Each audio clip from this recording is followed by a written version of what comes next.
During apartheid, there were many, many children detained without trial.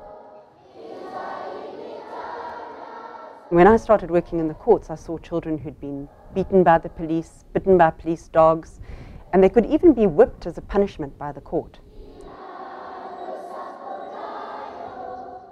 So I really realized that things had to change. Later, when I was working for Lawyers for Human Rights, we ran a campaign called Free a Child for Christmas, and we managed to get 260 children out of prison that year. When apartheid came to an end, that was a time to dream.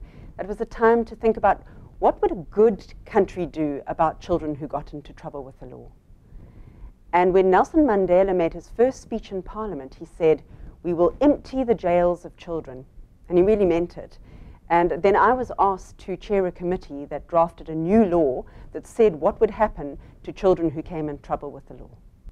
When I started working, there were 10,000 children held in prisons in any given year in South Africa. Now there are less than 1,000. So a lot of my work has really been about trying to keep children out of prison through writing laws that could steer them away from the courts and the prisons, and rather send them to programs where they would learn about the difference between right and wrong and learn to understand that crime hurts other people.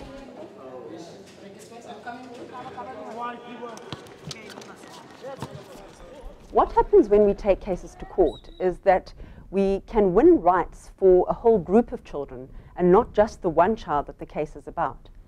A good example of that would be Shafi's case. Now, Shafi was a boy who came from Somalia to South Africa, and we took a case for him to win his right to get papers and to say that he shouldn't be deported without being offered care and protection. And by winning that case for Shafi, we also won it for many other children in his situation.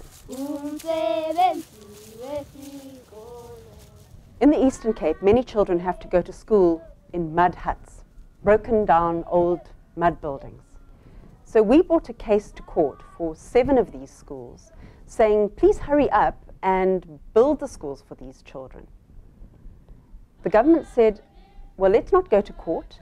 We promised to spend hundreds of millions of dollars over the next 3 years building the schools for these children, but also for all the other children in the country that are going to school in mud schools.